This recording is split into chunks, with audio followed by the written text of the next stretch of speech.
चलिए तो बात कर लेते हैं किसकी, ऑक्सीजन डिसोसिएशन कर्व की बात कर लेते हैं। ठीक है, तो देखिए पहला सवाल क्या आता है इसमें कि ये किस किस के बीच का ग्राफ है, ऑक्सीजन डिसोसिएशन कर्व किस किस के बीच का ग्राफ है।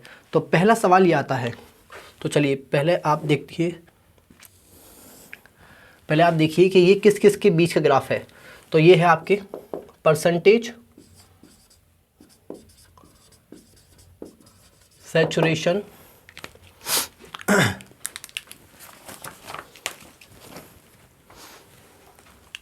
ऑफ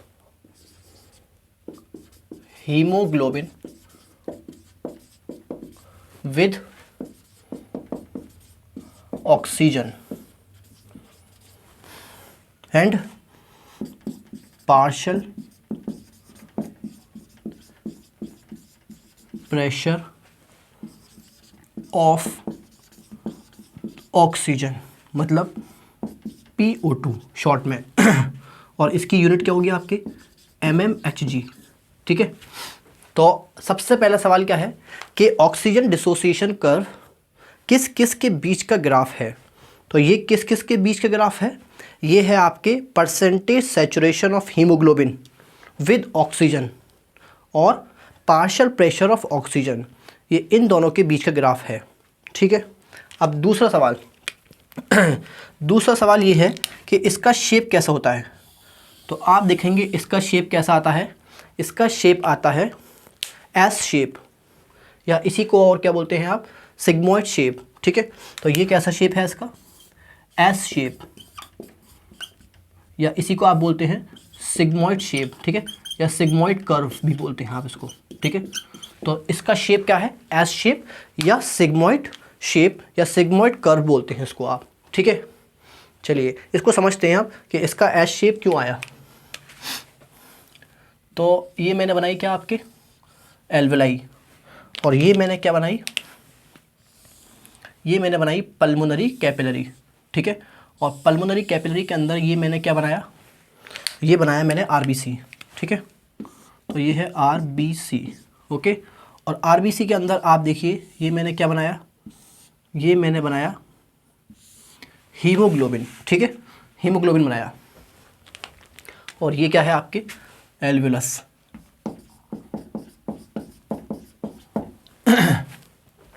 और ये है आपके क्या हीमोग्लोबिन।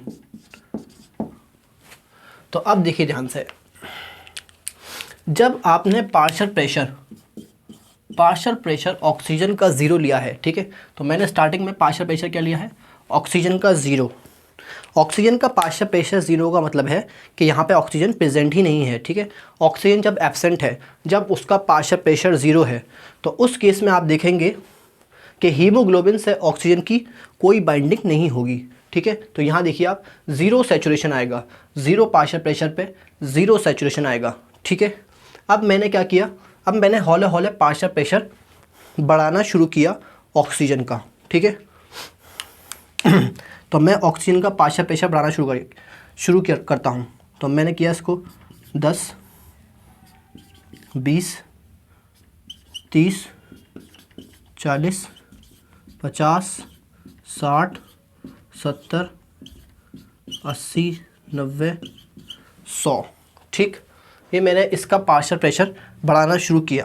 तो आप देखेंगे कि 26 पार्शियल प्रेशर पे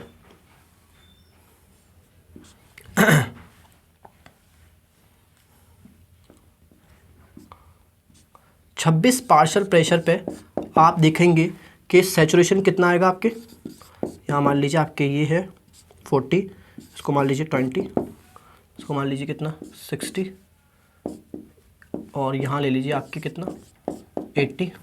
ठीक है, और ये इसको थोड़ा नीचे कर लेते हैं,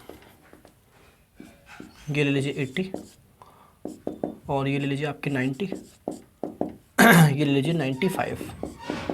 ठीक है, और ये ले लीजिए आपके 100। ओके, चलिए तो आप देखिए 26 पार्शियल प्रेशर पे आप देखेंगे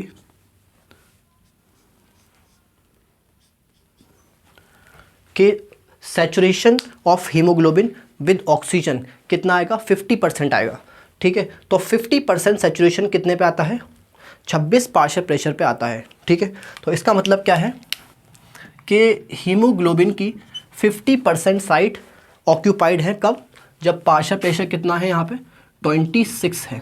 ठीक है, तो जब 26 पार्शियल प्रेशर है तो उस केस में आप देखेंगे कि 50% हीमोग्लोबिन सैचुरेटेड होता है ऑक्सीजन से। ठीक है, अब मैंने और पार्शियल प्रेशर बढ़ाया ऑक्सीजन का, और ऑक्सीजन का पार्शियल प्रेशर जैसे ही मैंने और बढ़ाया तो आप देखते जा रहे हैं कि सैचुरेशन और तेज़ी से बढ़ रहा है। ठीक है, सैचुरेशन बढ़ता जाएगा, और मैंने पार्शियल प्रेशर कर दिया 100। तो आप देखेंगे 100 पार्शियल प्रेशर पे जो सैचुरेशन आता है वो कितना आता है आपके, ये देखिए,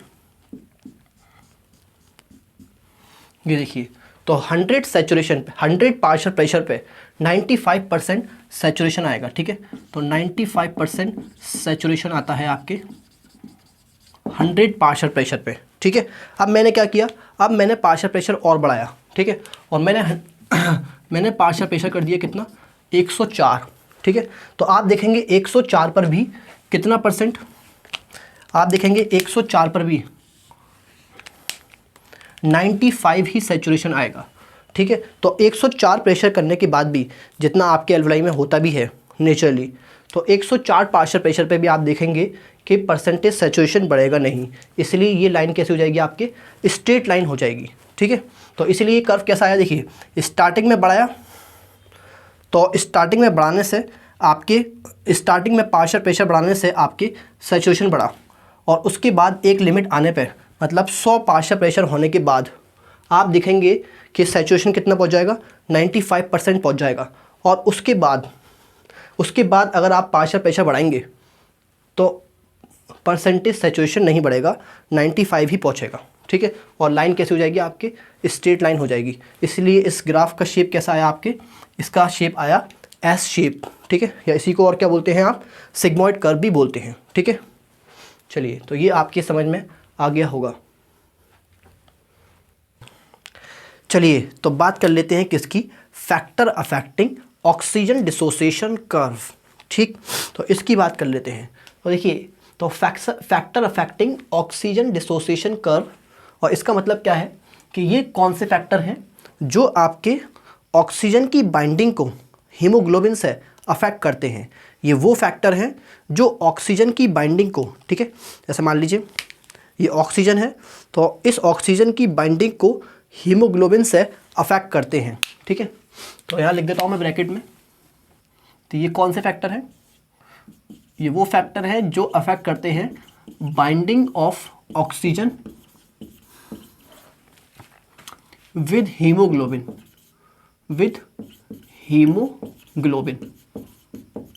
ठीक है। चलिए, तो अब आप देखिए ये कौन कौन से फैक्टर हैं जो ऑक्सीजन डिसोसिएशन कर्व या binding of oxygen with haemoglobin को अफेक्ट करते हैं।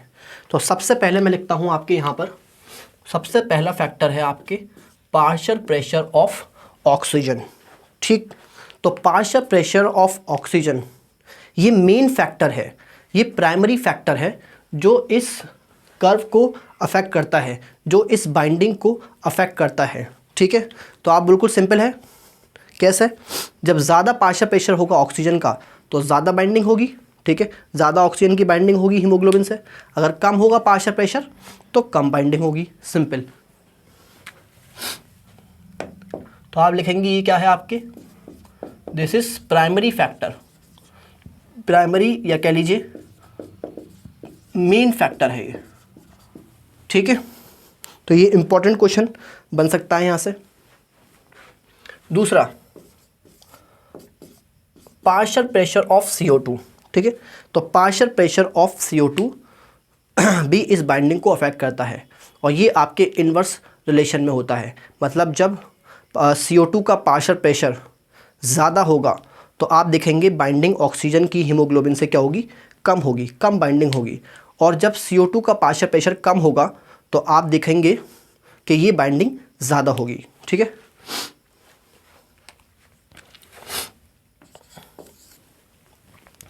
ओके, और तीसरा फैक्टर क्या है?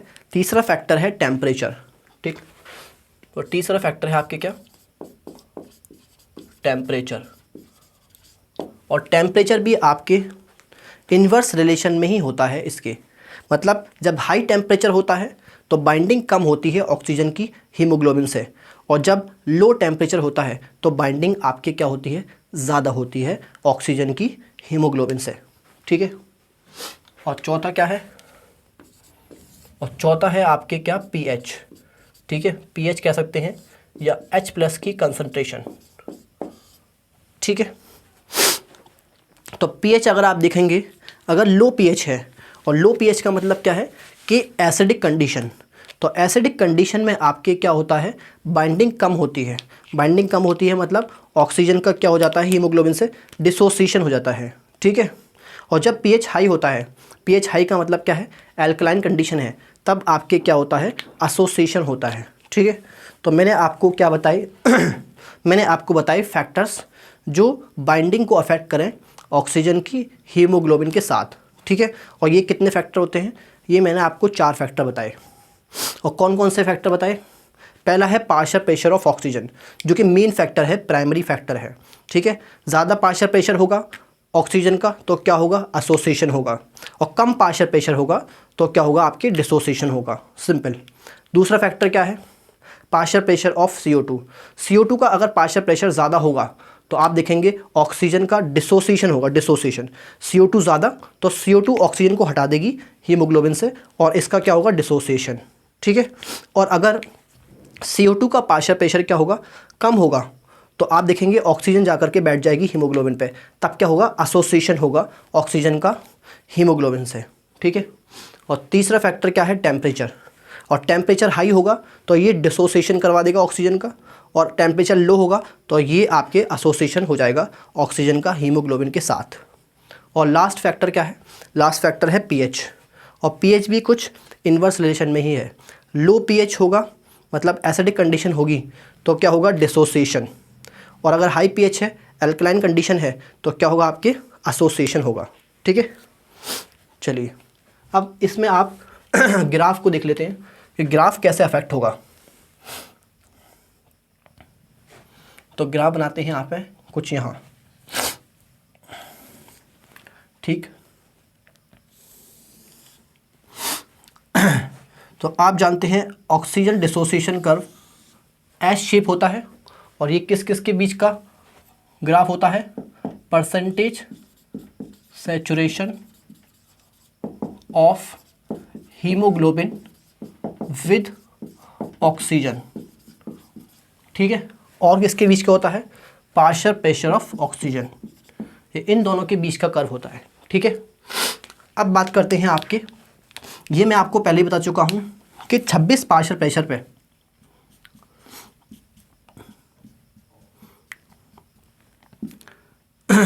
26 पार्शियल प्रेशर पे कितना परसेंट? 50% हीमोग्लोबिन सैचुरेटेड रहता है ऑक्सीजन से। ठीक है, ये हम पहले ही पढ़ चुके हैं, और इसको आप बोलते क्या हैं? इसको बोलते हैं P50। ठीक है, तो P50 क्या है?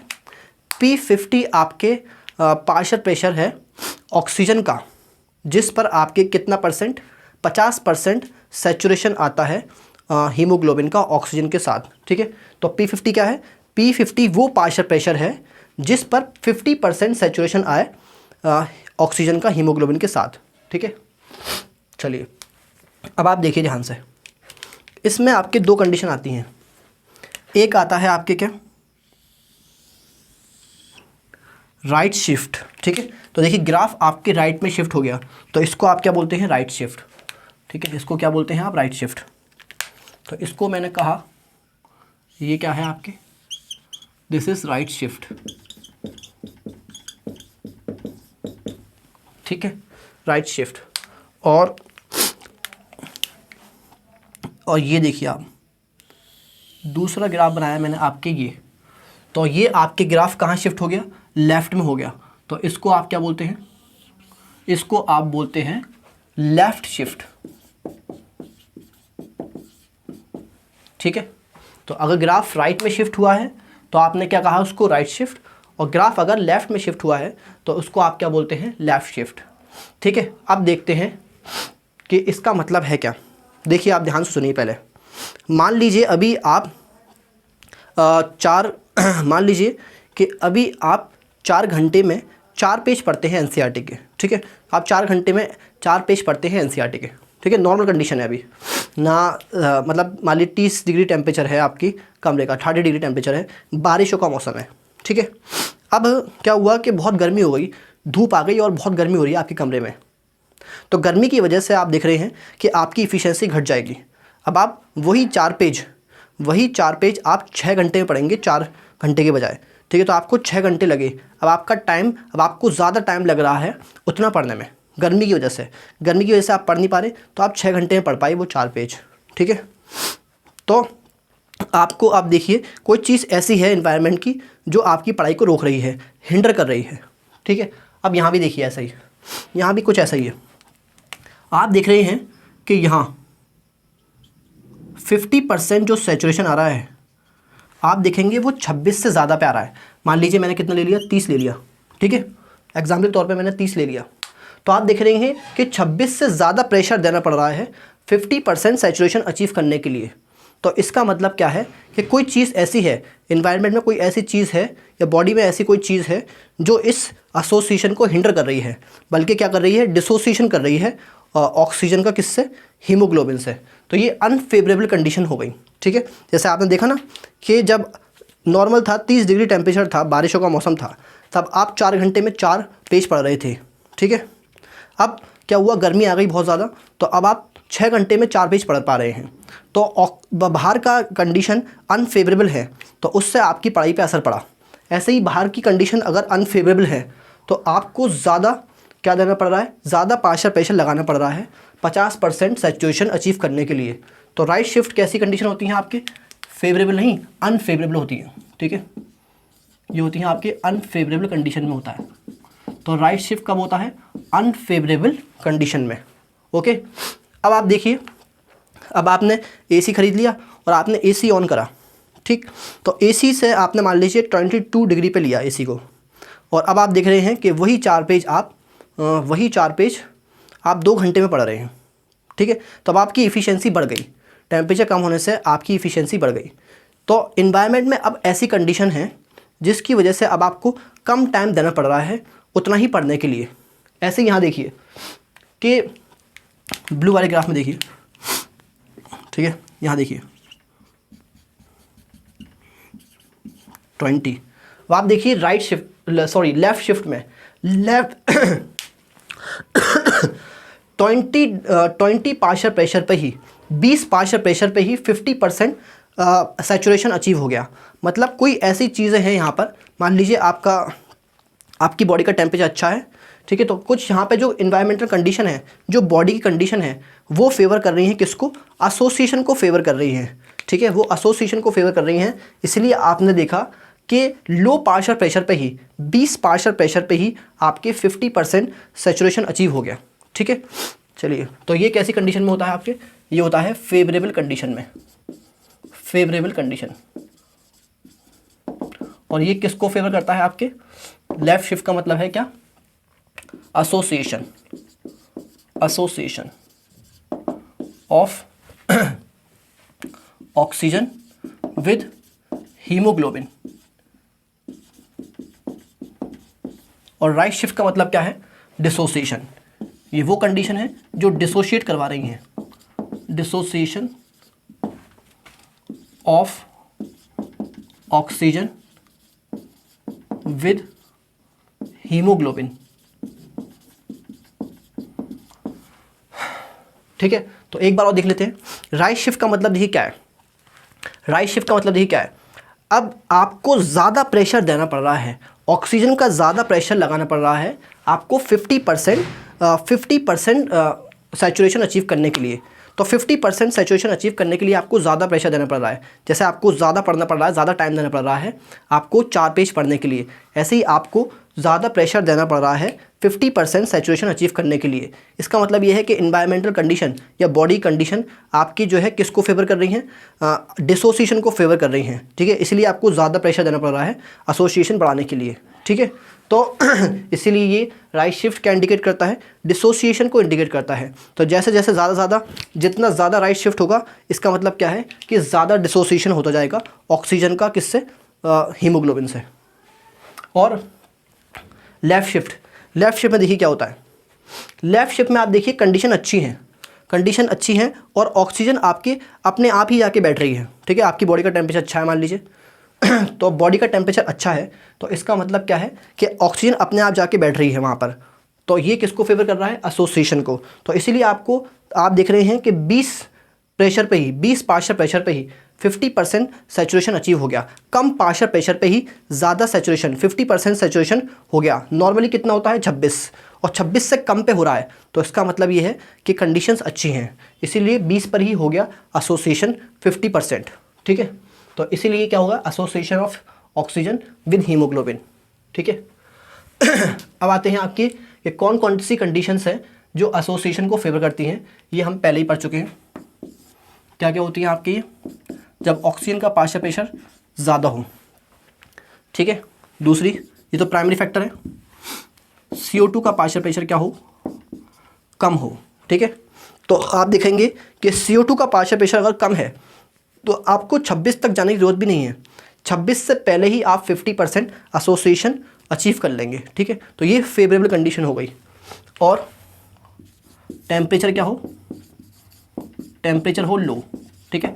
मान लीजिए अगर बाहर का टेम्परेचर अच्छा है, बॉडी का टेम्परेचर अच्छा है काफ़ी, तो आप देखेंगे उस कंडीशन में आपकी ऑक्सीजन बाइंड करेगी किससे, हीमोग्लोबिन से। तो आपको 26 तक जाने की ज़रूरत भी नहीं पड़ेगी, आप देखेंगे 20 पर ही, 20 पार्शियल प्रेशर पे ही 50% एसोसिएशन, 50% सैचुरेशन अचीव हो जाएगा, ठीक है। और चौथा क्या हो, पीएच क्या हो आपके, पीएच लो हो, मतलब H+ की कंसंट्रेशन क्या हो H+ की कंसंट्रेशन क्या हो, पीएच क्या हो, सॉरी पीएच हाई हो, ठीक है। पीएच क्या हो आपके हाई हो, और H+ की कंसंट्रेशन क्या हो, लो हो, ठीक है। ये दोनों आपस में इन्वर्सली प्रोपोर्शनल होते हैं। ज़्यादा H+ की कंसंट्रेशन तो पीएच लो, और H+ की कंसंट्रेशन कम हो जाएगी तो पीएच क्या हो जाएगा, हाई, एल्कलाइन हो जाएगा, ठीक है।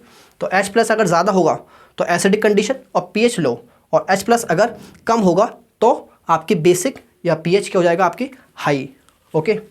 तो हाई पीएच होगा मतलब एल्कलाइन कंडीशन होगी, तो उस कंडीशन में आप देखेंगे कि आपको ज़्यादा पार्शियल प्रेशर बढ़ाने की जरूरत भी नहीं है ऑक्सीजन की। आप देखेंगे कि 20 पार्शियल प्रेशर पर ही 50% एसोसिएशन अचीव हो जाएगा, ठीक है। अब आते हैं राइट शिफ्ट पे। तो पहले आप बताइए मुझे कि ये सारी कंडीशन कहाँ मिलती हैं। तो ये ऑल फैक्टर हैं, आप देखते हैं एट एल्वलाई साइट पे, मतलब लंग साइट पे, कह सकते हैं लंग साइट पे सारे factor, all factor favourable for association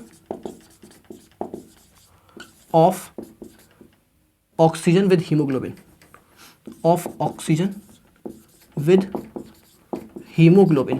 ठीक है। तो आप देखेंगे एल्वलाई साइट पर ऑक्सीजन का पार्शियल प्रेशर ज़्यादा 104 होता है, और एल्वलाई साइट पे पार्शियल प्रेशर ऑफ CO2 क्या होता है, कम होता है, कितना होता है 40। टेम्परेचर कितना होता है, टेम्परेचर भी वहाँ पर लो होता है, और पीएच भी आप देखेंगे वहाँ पर हाई होता है, एल्कलाइन कंडीशन होती है, यानी कि H+ की कंसंट्रेशन क्या होती है, कम होती है, ठीक है। राइट शिफ्ट देखिए, राइट शिफ्ट का मतलब क्या है आपकी, डिसोसिएशन, RD याद रखिएगा, R राइट और D डिसोसिएशन, ठीक है। तो बचपन में आपने किताब पढ़ी होगी RD शर्मा, तो उसी से याद रखिएगा, राइट शिफ्ट और डिसोसिएशन, ठीक है। तो राइट शिफ्ट किसको इंडिकेट करता है, डिसोसिएशन को। असल में इसका और नाम भी होता है, जैसे राइट शिफ्ट को आप बोहर इफेक्ट बोलते हैं, लेफ्ट शिफ्ट को आप हेल्डेन इफेक्ट बोलते हैं, लेकिन NCERT में नहीं है तो उसके बारे में हम बात नहीं करेंगे, ठीक है। तो आप देखिए कि राइट शिफ्ट आपके किन किन कंडीशन में होता है, जब ऑक्सीजन का पार्शियल प्रेशर क्या हो, कम हो, ठीक है। तो ऑक्सीजन का पार्शियल प्रेशर कम हो उस केस में। दूसरा, CO2 का पार्शियल प्रेशर क्या हो आपके, ज़्यादा हो। तो CO2 का पार्शियल प्रेशर अगर ज़्यादा होगा तो आप देखेंगे कि आपको ऑक्सीजन का पार्शियल प्रेशर और बढ़ाना पड़ेगा 50% एसोसिएशन अचीव करने के लिए, 50% सैचुरेशन अचीव करने के लिए, ठीक है। और तीसरी चीज़ क्या है आपके टेम्परेचर। तो टेम्परेचर अगर हाई होगा तब भी डिसोसिएशन होता है, ठीक है। और चौथा क्या है पीएच। पीएच क्या होना चाहिए आपके लो। पीएच क्या होना चाहिए लो, मतलब एसिडिक होना चाहिए, एसिडिक, या H+ की कंसंट्रेशन क्या हो आपके हाई हो, तो उस केस में भी आपके क्या होता है डिसोसिएशन होता है, उस केस में भी आपके डिसोसिएशन होता है, ठीक है। तो ये आपके समझ में आ गया होगा। तो सिंपली आपको याद क्या रखना है इसमें, फैक्टर कौन कौन से हैं जो ऑक्सीजन डिसोसिएशन कर्व को अफेक्ट करते हैं मतलब कौन से फैक्टर हैं जो राइट शिफ्ट करवाते हैं और कौन से फैक्टर हैं आपके जो लेफ़्ट शिफ्ट करवाते हैं, ठीक है। तो राइट शिफ्ट का मतलब क्या है डिसोसिएशन RD, और लेफ़्ट शिफ्ट का मतलब क्या है आपके एसोसिएशन, ठीक। तो कौन कौन से फैक्टर हैं जो अफेक्ट करते हैं बाइंडिंग को ऑक्सीजन की विद हीमोग्लोबिन, तो ये है आपके पार्शियल प्रेशर ऑफ ऑक्सीजन जो कि मेन फैक्टर है, प्राइमरी फैक्टर है। दूसरा फैक्टर कौन सा है आपके पार्शियल प्रेशर ऑफ CO2, और तीसरा फैक्टर कौन सा है आपके टेम्परेचर, और चौथा फैक्टर क्या है आपके pH, ठीक। तो राइट शिफ्ट का मतलब क्या है यहाँ पे डिसोसिएशन अनफेवरेबल कंडीशन, और डिसोसिएशन किस किस केस में होता है आपके जब ऑक्सीजन का क्या हो पार्शियल प्रेशर कम हो, CO2 का पार्शियल प्रेशर ज़्यादा हो, ठीक है, और टेम्परेचर ज़्यादा हो, और pH भी कैसा हो आपके एसिडिक हो, मतलब लो हो, ठीक है। तो देखेंगे ये जो सारे फैक्टर हैं एसोसिएशन वाले, ये ऑल फैक्टर, ठीक है। तो ये कौन सी साइड पे होते हैं, एट टिश्यू साइड पे। आप देखेंगे टिश्यू साइड पे सारे फैक्टर, ऑल फैक्टर फेवरेबल होते हैं किसके लिए, favourable for dissociation of oxygen with haemoglobin, ठीक है। तो आप देखेंगे कि टिश्यू साइड पर ऑक्सीजन का पार्शियल प्रेशर कम होता है, कितना होता है 40 होता है, और CO2 का पार्शियल प्रेशर ज़्यादा होता है, कितना होता है 45 होता है। आप जानते हैं वहाँ पे ऑक्सीजन कंज्यूम होती जा रही है ग्लूकोज को तोड़ने के लिए, एरोबिक रेस्पिरेशन के लिए, ठीक है। वहाँ पे ऑक्सीजन कंज्यूम होती जा रही है और CO2 बनती जा रही है, इसीलिए वहाँ पे CO2 का पार्शियल प्रेशर ज़्यादा है, ठीक। और एनर्जी बनती है तो हीट तो प्रोड्यूस होगी, तो टेम्परेचर हाई होता है, ठीक है। तो टेम्परेचर हाई होता है। और तीसरी चीज़ क्या है वहाँ पे आप देखेंगे कि एसिडिक कंडीशन होती है, H+ का फॉर्मेशन होता है, ये हम बाद में देखेंगे ना, बाद में आगे वाली क्लासेस में देखेंगे कि वहाँ पर H+ का फॉर्मेशन भी होता है आपके टिश्यू साइड पे। तो ये सारे फैक्टर कहाँ होते हैं, टिश्यू साइड पे होते हैं, जो किसको फेवर करते हैं, ये डिसोसिएशन को फेवर करते हैं। और आप देखिए लेफ़्ट शिफ्ट, तो लेफ़्ट शिफ्ट आपके मतलब क्या है एसोसिएशन, और एसोसिएशन कब होता है ऑक्सीजन का हीमोग्लोबिन के साथ, जब आपके ऑक्सीजन का पार्शियल प्रेशर क्या हो ज़्यादा हो, CO2 का पार्शियल प्रेशर कम हो, टेम्परेचर क्या हो आपके लो हो, और pH कैसा हो एल्कलाइन हो, मतलब हाई हो, ठीक है। तो ये आपने देख लिया।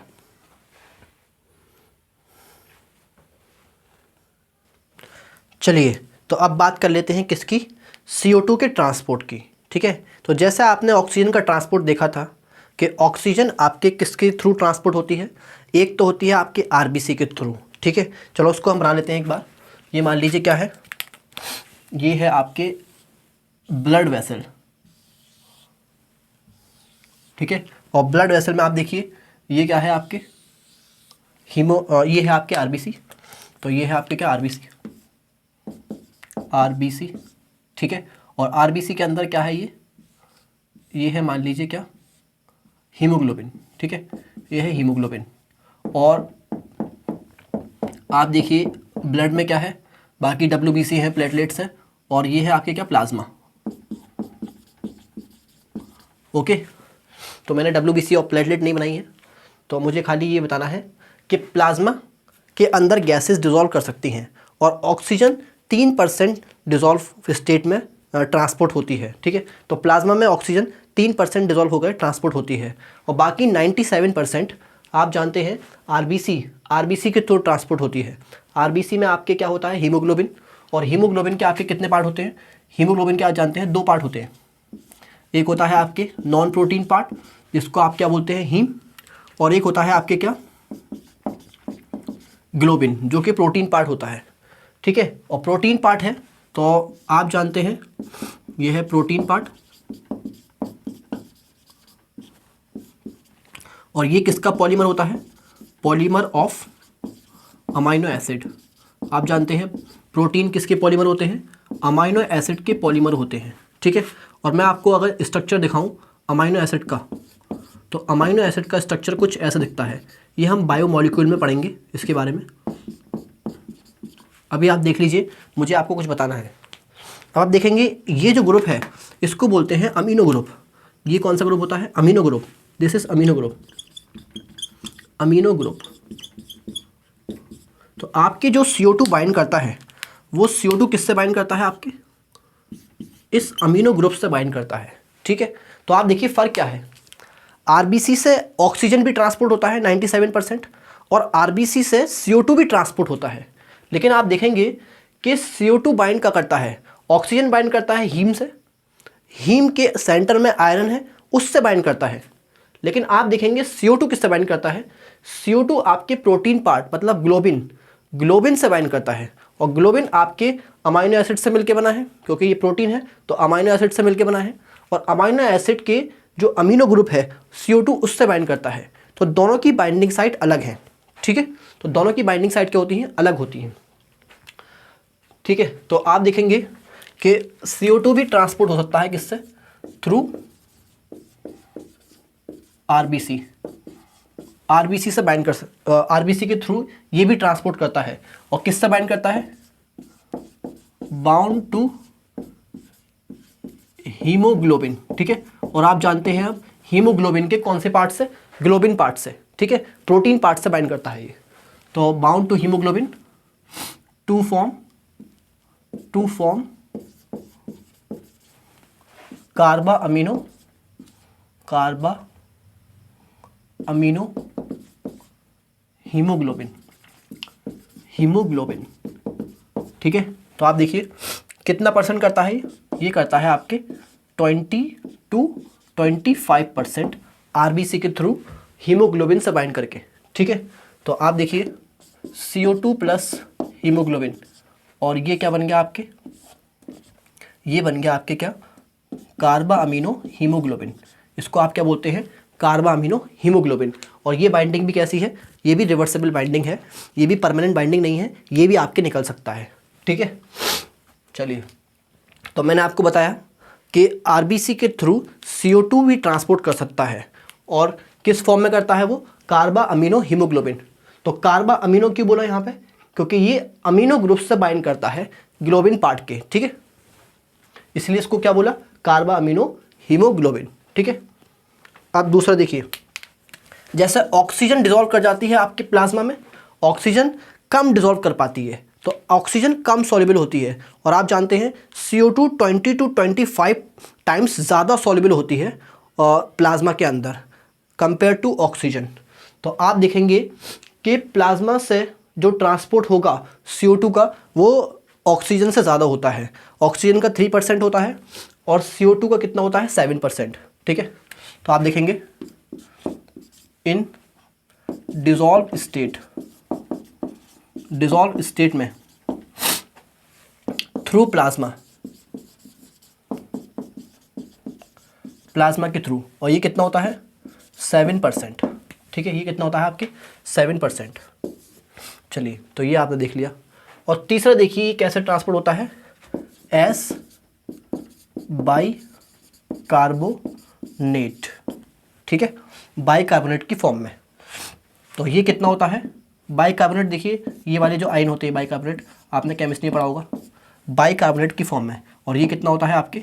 70%, ठीक है। इसको अभी हम देखेंगे, ठीक है, थोड़ी देर बाद, कि बाइकार्बोनेट की फॉर्म में कैसे। तो मैंने आपको बताया CO2 ट्रांसपोर्ट के बारे में। तो जैसे ऑक्सीजन का ट्रांसपोर्ट होता है आरबीसी से 97%, और प्लाज्मा के थ्रू इन डिसॉल्व स्टेट 3%, ऐसे ही CO2 का ट्रांसपोर्ट आरबीसी के थ्रू हो सकता है। और ये भी हीमोग्लोबिन से बाइंड कर सकता है, बस बाइंडिंग साइट डिफरेंट है। ऑक्सीजन की हीम से होता है, ऑक्सीजन हीम से बाइंड करता है, ये ग्लोबिन से बाइंड करता है। और क्या बनाता है आपके? कार्बा अमीनो हीमोग्लोबिन। और कार्बा अमीनो हीमोग्लोबिन इसका नाम क्यों पड़ा? क्योंकि कार्बन डाइऑक्साइड आपके अमीनो ग्रुप से बाइंड करी है, इसके हीमोग्लोबिन के, ग्लोबिन के मतलब अमीनो ग्रुप से बाइंड करी है, इसलिए इसका नाम क्या पड़ा? कार्बा अमीनो हीमोग्लोबिन, ठीक है। और कितना परसेंट ट्रांसपोर्ट करता है आरबीसी से? 20 to 25%, ओके। और दूसरी चीज़ क्या है कि ये डिसॉल्व स्टेट में आपके, आप देखेंगे ये ऑक्सीजन से ज़्यादा सॉल्युबल है, ऑक्सीजन से 20 to 25 टाइम्स ज़्यादा सॉल्युबल है, इसलिए ये आपके 7% ट्रांसपोर्ट करती है। और आप देखेंगे ऑक्सीजन सिर्फ 3% करती है और ये आपके 7% ट्रांसपोर्ट करती है डिज़ोल्व स्टेट में। और फाइनली बाइकार्बोनेट की फॉर्म में, ये हम आगे देखेंगे, ये मैक्सिमम इसका ट्रांसपोर्ट होता है कितना, 70%। ठीक है, तो ये आपके समझ में आ गया होगा। चलिए तो अब बात कर लेते हैं आपकी किसकी, वॉल्यूम ट्रांसपोर्ट ऑफ CO2। ठीक है, अंडर नॉर्मल फिजियोलॉजिकल कंडीशन। तो हेडिंग डालेंगे आप क्या, volume transport of CO2 under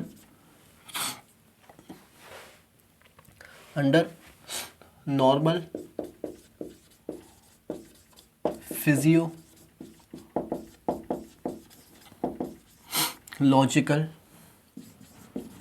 condition. ठीक है, तो आप देखेंगे कि नॉर्मल फिजियोलॉजिकल कंडीशन में, मतलब नॉर्मल फिजियोलॉजिकल कंडीशन का मतलब होता है कि जब बॉडी का टेम्परेचर नॉर्मल है, pH नॉर्मल है, ठीक है, तो नॉर्मल फंक्शन कर रही है आपकी बॉडी, तो उस टाइम पे आपके कितना वॉल्यूम ट्रांसपोर्ट होता है CO2 का, ये हमें देखना है। ठीक है, तो हम इसका डायग्राम बना लेंगे। एक बार ये मैंने बनाया क्या आपके, ये मैंने भाई हार्ट बनाया, ठीक, और ये सिस्टमिक आर्टरी बनाई मैंने, ठीक, और ये बनाई मैंने क्या, सिस्टमिक वेन,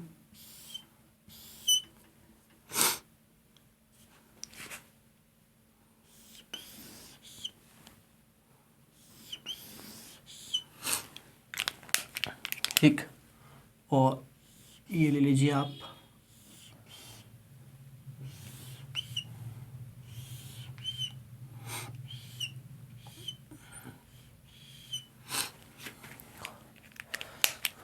पल्मोनरी आर्टरी, और ये बनाई मैंने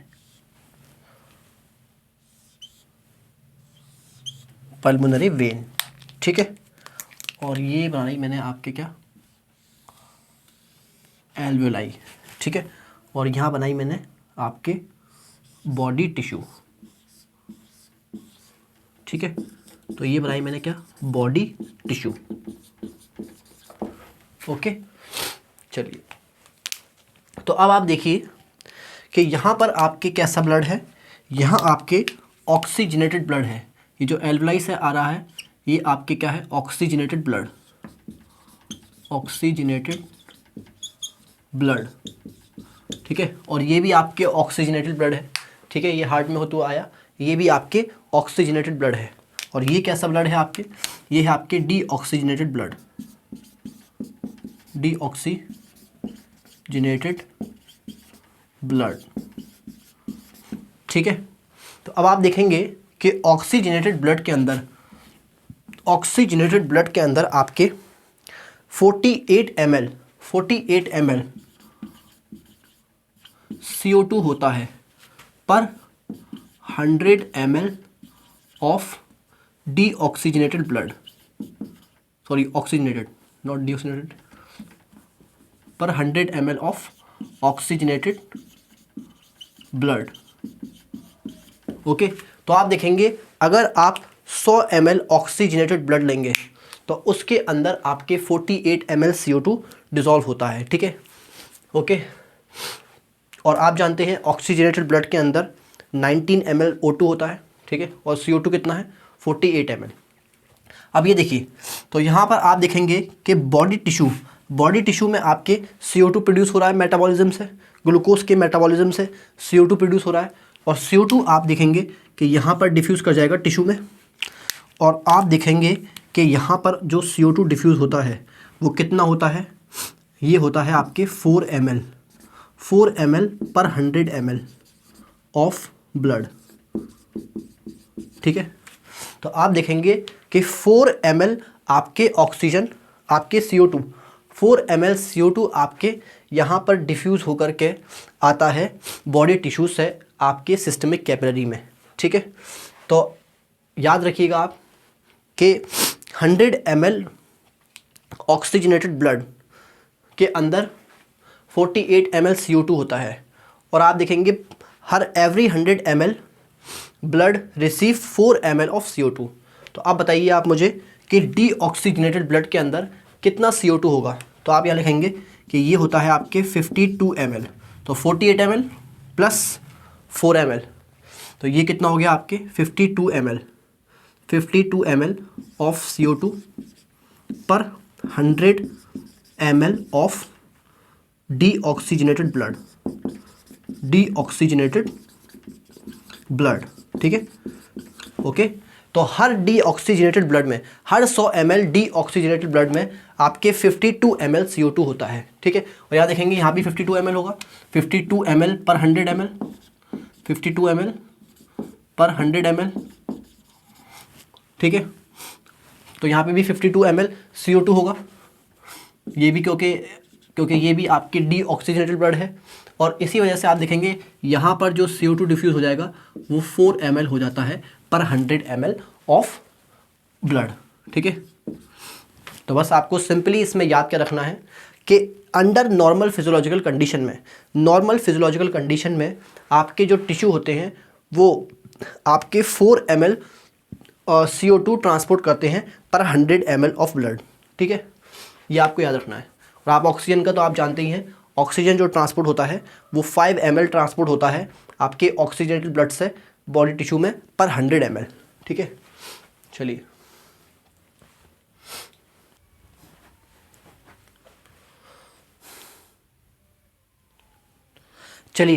तो अब बात कर लेते हैं किसकी, CO2 और O2 ट्रांसपोर्ट मैकेनिज्म की। मतलब कि CO2 और O2 का ट्रांसपोर्ट होता कैसे है। यहाँ पर आपके ऑक्सीजन ट्रांसपोर्ट होती है सिस्टमिक कैपिलरी से बॉडी टिश्यू में, और यहाँ पे आप देखेंगे कि बॉडी टिश्यू से CO2 जाती है कहाँ पे, सिस्टमिक कैपिलरी में, और CO2 ट्रांसपोर्ट होती है फिर कहाँ पर, आपके एल्वुलस में, ठीक है। और यहाँ से आपके O2 आती है, और O2 फिर कहाँ ट्रांसपोर्ट होती है, बॉडी टिश्यू में। तो अब हम ये देखेंगे कि ये ट्रांसपोर्ट होता कैसा है, ठीक है, ये आपके कैसे ट्रांसपोर्ट होता है, तो ये हम देखने वाले हैं। चलिए तो पहले बात कर लेते हैं हम टिश्यू साइट की, ठीक है। तो आप देखिए एट टिश्यू साइट, ठीक है। तो टिश्यू साइट पे देखिए क्या होता है, इसको देख लेते हैं। तो ये ले लीजिए आप, ये मान लीजिए क्या है, ये मैंने ले लिए बॉडी के सेल, ठीक है, बॉडी के सेल या बॉडी टिश्यू। तो ये क्या है आपके बॉडी टिश्यू,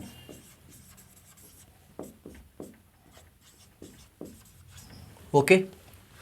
और आप मुझे बताइए कि बॉडी टिश्यू के पास जो कैपिलरीज हैं वो कैपिलरीज कौन सी हैं, वो आपके कौन सी कैपिलरी हैं, क्या वो सिस्टमिक कैपिलरी हैं या पल्मोनरी कैपिलरी हैं, ठीक। तो आप देखेंगे बॉडी टिश्यू के पास जो कैपिलरीज हैं उनको आप क्या बोलते हैं, सिस्टमिक कैपिलरीज, ठीक है। तो मैंने आपके यहाँ लिखा, यहाँ मैंने बनाई क्या, ये सिस्टमिक कैपिलरी, ठीक है। तो ये मैंने क्या बनाई आपके, systemic capillary, systemic capillary, okay. और शेप देख के बताइए मैंने क्या बनाया है, ये आप शेप देख के बताइएगा।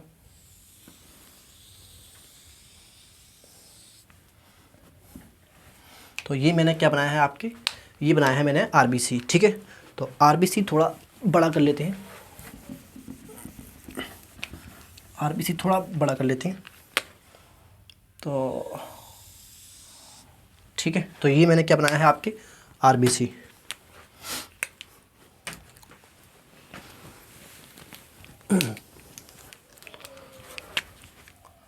ये क्या है आरबीसी, ओके। अब आप देखिए बॉडी टिश्यू में, आप देखिए टिश्यूज़ को क्या चाहिए, एनर्जी चाहिए, और वो एनर्जी कैसे प्रोड्यूस करते हैं, आपके ग्लूकोज के कैटाबॉलिज्म से, ठीक। वो ग्लूकोज को तोड़ते हैं ऑक्सीजन की मदद से, और फिर क्या प्रोड्यूस करते हैं, आपकी एनर्जी प्रोड्यूस करते हैं। तो आप देखेंगे कि बॉडी टिश्यू में क्या हो रहा है, आपके ग्लूकोज का मेटाबॉलिज्म हो रहा है ग्लूकोज का मेटाबॉलिज्म या कह सकते हैं ग्लूकोज का कैटाबॉलिज्म। ठीक है, ग्लूकोज टूट रहा है और टूट के क्या बन रहा है, यहाँ पे टूट के बन रहा है CO2 plus water plus energy. ठीक है, तो ये देखिए ग्लूकोज के कैटाबॉलिज्म से यहाँ पर एनर्जी बन रही है बॉडी टिश्यू के अंदर। अब आप देखिए कि जो एनर्जी प्रोड्यूस होगी वो एनर्जी सारी तो सेल ट्रैप कर लेगा नहीं ATP की फॉर्म में, कुछ एनर्जी आपके हीट की फॉर्म में भी रिलीज़ होती है। ठीक है, तो यहाँ पे हीट प्रोड्यूस होगी, तो यहाँ पे आपके हीट प्रोड्यूस होगी और हीट प्रोड्यूस होगी तो आप देखेंगे क्या होगा, टेम्परेचर यहाँ का क्या होगा, हाई होगा। ठीक है, तो बॉडी टिश्यू का टेम्परेचर क्या होगा, आपके हाई होगा। ओके, और आप देखिए यहाँ पर ऑक्सीजन कंज्यूम हो रहा है, ग्लूकोज के कैटाबॉलिज्म के लिए, ग्लूकोज को तोड़ने के लिए ऑक्सीजन कंज्यूम हो रहा है, तो ऑक्सीजन का पार्शियल प्रेशर क्या होगा यहाँ पे कम। ठीक, और CO2 बन रहा है तो CO2 का पार्शियल प्रेशर क्या होगा यहाँ पे ज़्यादा। ठीक है, तो अब देखिए ध्यान से, तो ऑक्सीजन का पार्शियल प्रेशर कम है, CO2 का पार्शियल प्रेशर ज़्यादा है। अब आप देखिए ये जो आपकी ब्लड आ रहा है, ये देखिए यहाँ से एल्वुलस से आपके ब्लड जो आ रहा है, आप देखेंगे एल्वुलाई के अंदर क्या है, ऑक्सीजन, और यहाँ ये ऑक्सीजन ब्लड में हीमोग्लोबिन से बाइंड करती है और बनाती क्या है, आपके ऑक्सी हीमोग्लोबिन। तो आप देखेंगे यहाँ पर क्या होगा, आपके ऑक्सी हीमोग्लोबिन, और ऑक्सी हीमोग्लोबिन कहाँ आएगा, आपके सिस्टमिक कैपिलरीज से होते हुए यहाँ आएगा बॉडी टिश्यू में। ठीक है, तो ये सारी ब्लड वेसल्स से होते हुए ये बॉडी टिश्यू में आएगा ऑक्सी हीमोग्लोबिन। ठीक है, अब ऑक्सी हीमोग्लोबिन आ गया आपके कहाँ पर, सिस्टमिक कैपिलरी में। तो ये देखिए RBC के अंदर क्या है, ऑक्सी हीमोग्लोबिन। ओके, चलिए, तो आपने क्या देखा कि ऑक्सीजन यहाँ पर हीमोग्लोबिन से बाइंड करेगा एल्वुलाई साइड पे लंग्स में, और ये आपके ऑक्सी हीमोग्लोबिन बनाएगा, और ऑक्सी हीमोग्लोबिन कहाँ ट्रांसपोर्ट हो जाएगा, आपके यहाँ बॉडी टिश्यू में ट्रांसपोर्ट हो गया। चलिए, तो अब देखिए RBC में क्या है, ऑक्सी हीमोग्लोबिन है। अब आप देखेंगे कि यहाँ पर CO2 का पार्शियल प्रेशर ज़्यादा है, तो CO2 यहाँ पे डिफ्यूज़ करेगी, और CO2 डिफ्यूज़ कहाँ करेगी, देखिए एक तो आपके ये करेगी प्लाज्मा में, ये तो RBC है, और बाहर क्या होगा, आपके चारों तरफ क्या होगा, प्लाज्मा। ठीक है, तो ये क्या है, आपके प्लाज्मा, तो CO2 डिफ्यूज़ करेगी प्लाज्मा में और डिज़ोल्व कर जाएगी। ठीक है, डिज़ोल्व इन प्लाज्मा, और आप जानते हैं कि CO2 की सॉल्युबिलिटी ज़्यादा होती है ऑक्सीजन से, और CO2 आपके 7% डिज़ोल्व स्टेट में आपके ट्रांसपोर्ट होती है। ठीक है, तो आप लिखेंगे यहाँ पे 7%, तो CO2 डिज़ोल्व करेगी आपके कहाँ, CO2 डिज़ोल्व इन प्लाज्मा, और इस तरह से ये 7% ट्रांसपोर्ट होती है आपके कहाँ पे, एल्वुलाई में। तो यहाँ से जो CO2 होगी वो आपके प्लाज्मा में डिफ्यूज़ कर जाएगी और डिज़ोल्व कर जाएगी आपके प्लाज्मा में। ठीक है, और ये ट्रांसपोर्ट कर जाएगी कहाँ पे, आपके एल्वुलाई में, 7% इन डिज़ोल्व स्टेट। अब बाकी CO2 देखिए आप, तो यहाँ CO2 आई RBC के अंदर, तो CO2 कहाँ कहाँ डिफ्यूज़ करी है, प्लाज्मा में डिफ्यूज़ करी और आपके RBC में भी डिफ्यूज़ कर गई। ठीक है, अब देखिए ये आ गई इसके सामने क्या, CO2। अब ध्यान से देखिएगा उसको, मैंने आपको बताया था कि हीमोग्लोबिन के दो पार्ट होते हैं, एक हीम पार्ट और एक ग्लोबिन पार्ट। ठीक, तो ऑक्सीजन किससे बाइंड करता है, ऑक्सीजन बाइंड करता है आपके हीम पार्ट से। ठीक है, तो ये मान लीजिए आपका हीम पार्ट है, ये ऑक्सीजन इस हीम पार्ट से बाइंड करता है, और आपको मैंने बताया था कि जो ग्लोबिन पार्ट है, जो ग्लोबिन पार्ट है प्रोटीन पार्ट है, प्रोटीन पार्ट से ग्लोबिन पार्ट से आपके CO2 बाइंड करता है इस तरीके से यहाँ पे। ठीक है, तो दोनों की बाइंडिंग साइट क्या है, डिफरेंट है।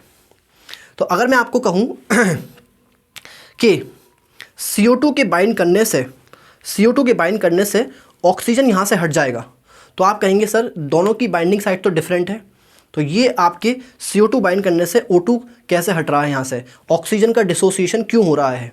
तो अगर किसी को एंजाइम की नॉलेज है तो वो ये बात जानता होगा कि एलोस्टेरिक इनहिबिशन में ऐसा ही होता है। एलोस्टेरिक इनहिबिशन में क्या होता है कि जब आपके एक सबस्ट्रेट अपनी साइट पे जाके बाइंड करता है तो वो दूसरी बाइंडिंग साइट को क्या कर देता है, उसका शेप चेंज कर देता है। तो मतलब क्या है, देखिए क्या मतलब है, दोनों खड़े हैं, ठीक है, यहाँ पे ऑक्सीजन भी है और यहाँ पे CO2 भी है। ओके, और अब अगर आप देखें कि यहाँ पे दोनों का पार्शियल प्रेशर क्या है, सेम है, ऑक्सीजन का और CO2 का पार्शियल प्रेशर सेम है, तो यहाँ पे आके कौन बैठेगा, यहाँ पे CO2 आके बैठेगी। और ऐसा क्यों है, क्योंकि CO2 की एफिनिटी ज़्यादा है हीमोग्लोबिन के लिए, ठीक है, या कह सकते हैं कि हीमोग्लोबिन की ज़्यादा एफिनिटी है CO2 के लिए, तो यहाँ पे CO2 आके बाइंड करेगा। अब जब यहाँ पे CO2 जाके बाइंड कर गया तो ये वाली साइड का शेप चेंज हो जाएगा और यहाँ पे ऑक्सीजन बाइंड नहीं कर पाएगा, ठीक है, ऑक्सीजन बाइंड नहीं कर पाएगा। ओके, या आप कह सकते हैं कि अगर यहाँ पे ऑक्सीजन पहले से ही बाइंड है तो अगर यहाँ पे ऑक्सीजन पहले से ही बाइंड है तो आप देखेंगे कि जब यहाँ पे CO2 आके बाइंड करेगी तो CO2 जब आके बाइंड करेगी और वो यहाँ को ऑक्सीजन को हटा देगी, इसका शेप चेंज कर देगी और ऑक्सीजन यहाँ से हट जाएगा, ठीक है। तो ये आपके समझ में आ गया होगा। तो मैंने आपको बताया ये क्या होता है, इसको बोलते हैं आप एलोस्टेरिक इनहिबिशन, ये हम बायोमोलिक्यूल में पढ़ेंगे। ओके, तो आप ध्यान सुनिए, मैंने कहा कि आपके CO2 है और O2 है, ठीक। तो CO2 और O2 दोनों खड़े हैं और दोनों का पार्शियल प्रेशर सेम है, तो यहाँ पर बाइंड कौन करेगा, बाइंड करेगी आपके CO2 और CO2 बाइंड करती है आपके ग्लोबिन पार्ट से, प्रोटीन पार्ट से, ठीक। अब जब CO2 बाइंड कर गई तो इसका बाइंडिंग साइट को, हीम पे जो बाइंडिंग साइट है ऑक्सीजन की, वो उसका शेप चेंज कर देगी और ऑक्सीजन यहाँ पे बाइंड नहीं कर पाएगी, ठीक है। अगर यहाँ पे ऑक्सीजन पहले से ही बाइंडेड है तो आप देखेंगे CO2 का पार्शियल प्रेशर अगर हाई है तो CO2 जब बाइंड करेगी तो वो ऑक्सीजन को यहाँ से हटा देगी, ठीक है। तो आप देखेंगे कि हाई पार्शियल प्रेशर पे CO2 के हाई पार्शियल प्रेशर से ऑक्सीजन का क्या होता है, डिसोसिएशन होता है, ठीक है। ये तो हम पहले ही पढ़ चुके हैं। ओके, चलिए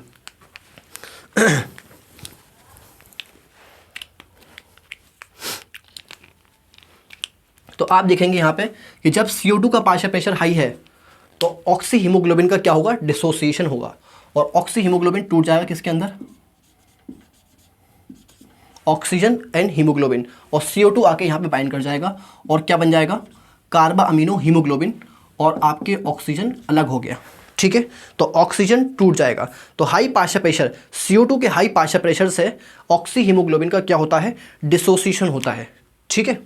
चलिए आप देखिए, और बन के गया यहाँ पे कार्बा अमीनो हीमोग्लोबिन, और आप जानते हैं कार्बा अमीनो हीमोग्लोबिन, मैं खाली H भी लिख देता हूँ उसको,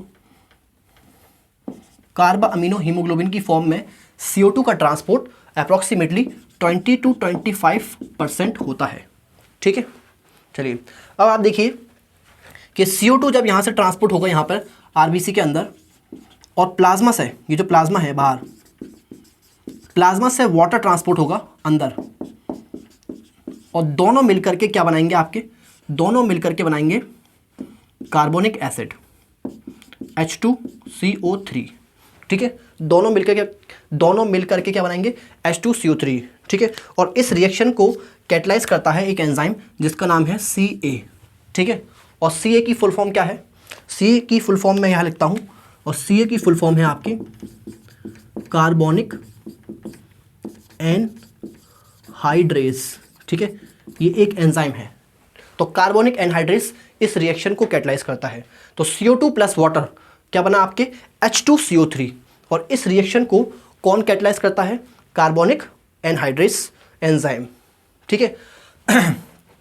और आप देखेंगे कि ये दोनों डायरेक्शन में रिएक्शन को कैटलाइज कर सकता है, मतलब ये CO2 प्लस वाटर जोड़ करके कार्बोनिक एसिड बना सकता है, और H2CO3 से H2CO3 को तोड़ करके CO2 प्लस वाटर भी बना सकता है, ठीक है। तो ये दोनों डायरेक्शन में आपकी रिएक्शन को कैटलाइज करता है। अब देखिए, अब ये कार्बोनिक एनहाइड्रेस एक रिएक्शन और कैटलाइज करता है, और आप देखेंगे कि ये H2CO3 कार्बोनिक एसिड टूटेगा किसके अंदर, H plus plus HCO3 minus, ये H प्लस आइन और बाइकार्बोनेट आइन में टूटेगा, ठीक है। और इस रिएक्शन को भी कौन कैटलाइज करेगा, कार्बोनिक एनहाइड्रेस, और एक डायरेक्शन में नहीं करेगा, दोनों डायरेक्शन में करेगा, मतलब H plus plus HCO3 minus को जोड़ करके ये H2CO3 भी बना सकता है, और H2CO3 को तोड़ करके H plus plus HCO3 minus भी बना सकता है, ठीक है। तो ये दोनों डायरेक्शन में रिएक्शन को कैटलाइज करता है। चलिए अब देखिए, ये जो आपके H प्लस है, ये जो आपके H प्लस है, ये क्या करेगा, ये H प्लस बाइंड करेगा आपके किससे, ऑक्सी हीमोग्लोबिन से, और आप जानते हैं कि H प्लस भी आपके ऑक्सीजन को डिस्प्लेस कर सकता है, ठीक है। तो ऑक्सीजन भी आपके ऑक्सी हीमोग्लोबिन का डिसोसिएशन कराएगा, ये ऑक्सीजन को तोड़ देगा, हीमोग्लोबिन में से निकलवा देगा, डिसोसिएशन करवा देगा ऑक्सीजन का हीमोग्लोबिन से, और खुद जाके बाइंड कर जाएगा, ठीक है। तो क्या बनेगा यहाँ पे, यहाँ बनेगा HHB, और HHB क्या है यहाँ पे, हीमोग्लोबिनिक एसिड। ये H का मतलब हाइड्रोजन है और HB का मतलब हीमोग्लोबिन, और इसको आप क्या बोलते हैं, हीमोग्लोबिनिक एसिड, ठीक है। और ऑक्सीजन यहाँ पे हो जाएगी रिलीज। तो आप देखते जा रहे हैं कि ऑक्सी हीमोग्लोबिन यहाँ पर टूटता जा रहा है, डिसोशिएट होता जा रहा है। तो आप याद रखिएगा टिश्यू साइड पे क्या होता है, ऑक्सी हीमोग्लोबिन का डिसोसिएशन, ठीक है। तो यहाँ लिख देता हूँ मैं, HBO का क्या होता है यहाँ पे, डिसोसिएशन, ओके। और HBO2 मतलब ऑक्सी हीमोग्लोबिन का क्या होता है यहाँ पे, डिसोसिएशन। और आप देख रहे हैं कि HbCO2 मतलब कार्बा अमीनो हीमोग्लोबिन का क्या होता है यहाँ पे, फॉर्मेशन होता है, ठीक है। तो कार्बा अमीनो हीमोग्लोबिन का क्या होता है यहाँ पे, फॉर्मेशन, या कह सकते हैं कि कार्बन डाइऑक्साइड का क्या होता है, कार्बन डाइऑक्साइड का एसोसिएशन होता है हीमोग्लोबिन से, ठीक है। तो फॉर्मेशन कह लीजिए या कह लीजिए एसोसिएशन। चलिए ठीक है, अब आप देखिए ध्यान से एक और चीज़, ये जो आपके बाइकार्बोनेट आयन है, ये बाइकार्बोनेट आयन बाहर आ जाएंगे प्लाज्मा, इसकी प्लाज्मा मेम्ब्रेन को, आरबीसी की प्लाज्मा मेम्ब्रेन को क्रॉस करके, ठीक है। क्योंकि आप जानते हैं कि आरबीसी की प्लाज्मा मेम्ब्रेन नेगेटिव आयन के लिए परमेबल होती है, ठीक है। तो ये जो आपके बाइकार्बोनेट आयन है, ये डिफ्यूज़ होकर के आपके कहाँ आ जाएंगे, प्लाज्मा में आ जाएंगे, ठीक है। ये आ गए आपके प्लाज्मा में, ठीक। तो नेगेटिव आयन बाहर आ गए, और नेगेटिव आयन के बाहर आने से आपके क्या होगा, मेम्ब्रेन पोटेंशियल डिस्टर्ब हो जाएगा। तो नेगेटिव आयन अंदर जाना चाहिए, तो नेगेटिव आयन अब कहाँ से आएगा, तो आप देखिए ध्यान से, प्लाज्मा में आपके क्या होता है, NaCl, ठीक है। और NaCl टूटेगा किसके अंदर, ये टूटेगा Na+Cl-, ठीक है। तो Cl को हम लिख देते हैं ऊपर और Na को लिखेंगे नीचे। तो ये टूटेगा आपकी किसमें, Na+Cl-, ठीक है। और आप देखेंगे कि Cl अंदर शिफ्ट हो जाएगा, आपके आरबीसी के अंदर चला जाएगा। और ये अंदर क्यों गया, क्योंकि नेगेटिव आयन बाहर आए हैं, तो इसकी वजह से मेम्ब्रेन पोटेंशियल डिस्टर्ब होगा। तो मेम्ब्रेन पोटेंशियल को मेंटेन करने के लिए ये Cl आयन आपके वापस से कहाँ जाएंगे, आरबीसी के अंदर जाएंगे, ठीक है। तो जितने नेगेटिव आयन बाहर आएंगे उतने नेगेटिव आयन अंदर चले जाएंगे, ताकि मेम्ब्रेन पोटेंशियल क्या रहे, मेंटेन रहे, ठीक है। अब आप देखिए इस फिनोमेना को आप क्या बोलते हैं, इसको आपकी किताब में दिया नहीं है, लेकिन इसको आप बोलते हैं क्लोराइड शिफ्ट, ठीक है। और इसको एक और नाम से जानते हैं, हैम्बर्गर फिनोमेना। हैम्बर्गर साइंटिस्ट का नाम था, तो उन्हीं के नाम पे पढ़ा ये हैम्बर्गर फिनोमेना, ठीक है। और इसी को और क्या बोलते हैं आप, क्लोराइड शिफ्ट। तो अगर आपसे कोई पूछे कि क्लोराइड शिफ्ट कहाँ होता है, तो आप कहेंगे कहाँ पे होता है, टिश्यू साइड पे होता है, ठीक है। तो टिश्यू साइड पे आपके क्या होता है, क्लोराइड शिफ्ट, ठीक। इंपॉर्टेंट नहीं है, एनसीईआरटी में दिया नहीं है, ठीक है। मैंने आपको ऐसे ही बता दिया है, मैं लिखवा नहीं रहा हूँ उसको। अब Na++HCO3- मतलब सोडियम और ये बाइकार्बोनेट दोनों मिलकर के क्या बनाएंगे, सोडियम बाइकार्बोनेट, ठीक है। और मैंने आपको बताया था कि बाइकार्बोनेट की फॉर्म में CO2 का ट्रांसपोर्ट कितना होता है, 70% होता है। तो इसकी फॉर्म में इसका ट्रांसपोर्ट होता है आपके कितना, 70%, ठीक है। तो 70% ट्रांसपोर्ट होता है इसका। चलिए, तो मैंने आपको यहाँ बता दिया कि कैसे कार्बा अमीनो हीमोग्लोबिन का फॉर्मेशन होता है और कैसे आपके ऑक्सी हीमोग्लोबिन का डिसोसिएशन होता है, ठीक है। तो मैं आपको एक बार और बता देता हूँ क्विकली शुरू से। देखिए यहाँ पे आपके ऑक्सीजन डिफ्यूज़ करी, यहाँ पे ऑक्सीजन का पार्शियल प्रेशर क्या था, हाई था। तो ऑक्सीजन यहाँ से डिफ्यूज़ की ब्लड में, और ये कंबाइन करके किससे, आपके हीमोग्लोबिन से, और यहाँ क्या बन जाएगा आपके ऑक्सी हीमोग्लोबिन, ठीक है। ऑक्सी हीमोग्लोबिन बन गया, और ऑक्सीजन यहाँ पे डिफ्यूज़ करेगी किसके अंदर, प्लाज्मा के अंदर भी डिफ्यूज़ करेगी, ठीक है। तो प्लाज्मा के अंदर भी डिसॉल्व करेगी 3%, और बाकी 97% किससे आएगी, आपके आरबीसी से आएगी, हीमोग्लोबिन से बाइंड करके, ठीक है। अब यहाँ पे आ गया आपके ऑक्सी हीमोग्लोबिन, यहाँ पर मतलब यहाँ पे ट्रांसपोर्ट होकर के हार्ट से ये आपके कहाँ गया, बॉडी टिश्यू में ऑक्सी हीमोग्लोबिन, ठीक है। तो ऑक्सी हीमोग्लोबिन को हमने देखा यहाँ आ गया, और आप देखेंगे यहाँ पे डिसॉल्व स्टेट में भी होगा O2। तो यहाँ पे जो डिसॉल्व स्टेट में O2 होगा, तो जो O2 डिसॉल्व होगा, O2 यहाँ पे जो डिसॉल्व है, ठीक है। तो ये जो O2 डिजॉल्व है यहाँ पे 3%, जो कि कहाँ से आया है, आपके एल्वलाई से आया है, वो भी यहाँ पे डिफ्यूज़ कर जाएगा, वो भी यहाँ पे क्या कर जाएगा, डिफ्यूज़ कर जाएगा। ठीक है, तो मैं इसको दिखा देता हूँ। O2 यहाँ पे डिफ्यूज़ कर जाएगा, क्योंकि आप देख रहे हैं यहाँ पे ऑक्सीजन का पार्शियल प्रेशर कम है, और यहाँ आप देखेंगे ऑक्सीजन की कंसंट्रेशन अच्छी है, और यहाँ पे ऑक्सीजन का पार्शियल प्रेशर ज़्यादा है, तो ऑक्सीजन डिफ्यूज़ कर जाएगा आपके कहाँ से, हाई पार्शियल प्रेशर से लो पार्शियल प्रेशर की तरफ। ठीक है, और यहाँ देखिए, क्योंकि ऑक्सीजन यहाँ बनता जा रहा है, तो ऑक्सीजन आपके कहाँ डिफ्यूज़ करता जाएगा, ऑक्सीजन डिफ्यूज़ कर जाएगा आपके कहाँ, टिश्यू में। यहाँ भी देखिए, यहाँ भी ये टिश्यू में ही डिफ्यूज़ करता जाएगा। ठीक है, तो इससे कंफ्यूज नहीं होना, बिल्कुल सिंपल है, ध्यान से देखिएगा। तो यहाँ पे देखिए ऑक्सी हीमोग्लोबिन बना, और ऑक्सी हीमोग्लोबिन कहाँ ट्रांसपोर्ट हो गया, आपके टिश्यू साइड पे। ठीक, टिश्यू साइड पे आपके ऑक्सी हीमोग्लोबिन ट्रांसपोर्ट हो गया। अब यहाँ आ गया आपके टिश्यू साइड पे ऑक्सी हीमोग्लोबिन, और आप जानते हैं बॉडी टिश्यू में क्या हो रहा है, ग्लूकोज का कैटाबॉलिज्म हो रहा है, ग्लूकोज टूट रहा है। ठीक है, ऑक्सीजन की मदद से टूट रहा है, तो ऑक्सीजन का पार्शियल प्रेशर यहाँ पे कम होता जा रहा है, क्योंकि ऑक्सीजन कंज्यूम हो रही है और CO2 बनती जा रही है, तो CO2 का पार्शियल प्रेशर बढ़ता जा रहा है। ठीक है, तो अब देखिए ध्यान से क्योंकि ऑक्सीजन का पार्शियल प्रेशर कम है यहाँ पे, तो आप देखेंगे जो डिजॉल्व O2 है ब्लड के अंदर, वो यहाँ से डिफ्यूज़ कर जाएगी। ठीक है, लेकिन अभी यहाँ पे क्या है, ऑक्सी हीमोग्लोबिन है, तो ऑक्सी हीमोग्लोबिन तो डिफ्यूज़ नहीं कर सकता। तो आप देखिए क्या होगा, CO2 का पार्शियल प्रेशर हाई है, तो CO2 डिफ्यूज़ करेगी आपकी बॉडी टिश्यू से कहाँ पे, RBC के अंदर।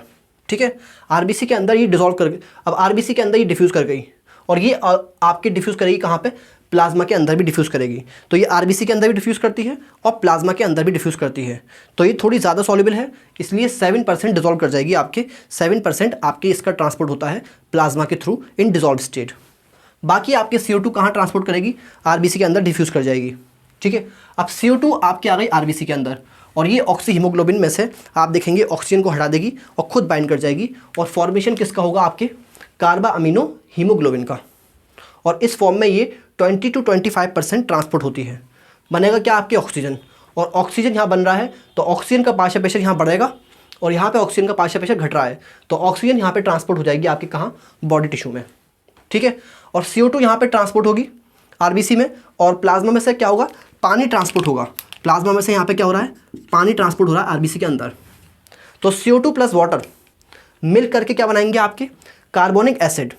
ठीक है, और इस रिएक्शन को कौन कैटलाइज करेगा, इस रिएक्शन को कैटलाइज करेगा आपके कार्बोनिक एनहाइड्रेस नाम का एंजाइम।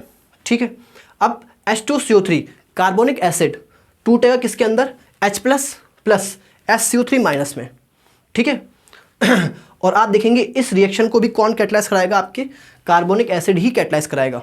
ठीक है, अब H प्लस भी डिस्प्लेस करेगा ऑक्सीजन को, ऑक्सीजन का डिसोसिएशन करेगा हीमोग्लोबिन से, तो और क्या बनाएगा, आपके हीमोग्लोबिनिक एसिड HHB3, और ऑक्सीजन फिर से फ्री हो जाएगी। तो यहाँ पे आप देखेंगे ऑक्सीजन बनती जा रही है, तो ऑक्सीजन का पार्शियल प्रेशर बढ़ता जा रहा है, और आप देखेंगे यहाँ पे ऑक्सीजन कंज्यूम होती जा रही है, तो ऑक्सीजन का पार्शियल प्रेशर कम होता जा रहा है। तो ऑक्सीजन डिफ्यूज़ करेगी आपके हाई पार्शियल प्रेशर से लो पार्शियल प्रेशर की तरफ। ठीक है, चलिए, और यहाँ जो बाइकार्बोनेट बना, बाइकार्बोनेट डिफ्यूज़ करेगा आपके RBC की मेम्ब्रेन से बाहर, और यहाँ पे NaCl टूटेगा किसमें, Na+Cl- में। तो सोडियम के बाइकार्बोनेट के डिफ्यूजन से जो मेम्ब्रेन पोटेंशियल डिस्टर्ब हुआ है उसको मेंटेन करेगा Cl अंदर जाएगा, और इसी को आप क्या बोलते हैं, क्लोराइड शिफ्ट या हैमबर्गर फ्रॉमना। ठीक है, अब ये बाइकार्बोनेट आयन किससे जाके मिल जाएंगे, सोडियम से जाके मिल जाएंगे, और क्या बनाएंगे, आपके सोडियम बाइकार्बोनेट। और आप जानते हैं इसकी इस फॉर्म में CO2 का ट्रांसपोर्ट कितना होता है, 70% ट्रांसपोर्ट होता है CO2 का आपके सोडियम बाइकार्बोनेट की फॉर्म में। ठीक है, चलिए,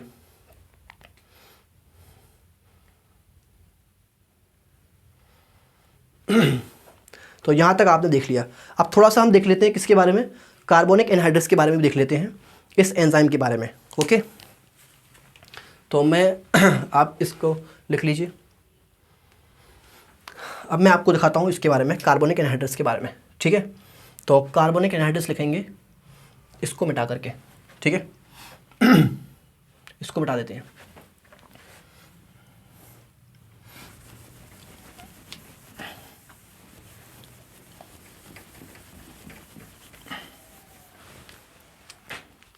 तो इसके बारे में देखिए आप Ca, और Ca का मतलब क्या है यहाँ पे, कार्बोनिक एनहाइड्रेस। चलिए तो इसके बारे में 2-3 बातें लिखते हैं। ये जो एंजाइम है ये आप बताइए मुझे कहाँ मिलता है, आरबीसी में मिलता है या ये प्लाज्मा में मिलता है? तो आपने देखा यहाँ पर कि ये कहाँ पर है, आपके आरबीसी के अंदर है, ठीक है। लेकिन आप देखेंगे कि ये प्लाज्मा के अंदर भी होता है। बस फ़र्क क्या है कि आरबीसी में इसकी वेरी हाई क्वांटिटी है, मतलब इसका अमाउंट बहुत हाई होता है आरबीसी के अंदर, और very minute quantity, very low quantity होती है इसकी किसके अंदर, प्लाज्मा के अंदर, ठीक है। तो ये दोनों में है, ये आरबीसी में भी है, प्लाज्मा में भी है, लेकिन आरबीसी में इसकी क्वांटिटी हाई है और प्लाज्मा में इसकी क्वांटिटी लो होती है, ठीक है। तो आप लिखेंगे कि very high concentration in RBC, है ना, और वेरी लो कंसंट्रेशन, लो कह सकते हैं, किताब में लिखा है minute concentration in plasma. Okay, चलिए इसके बारे में 2 बात और लिखेंगे बस।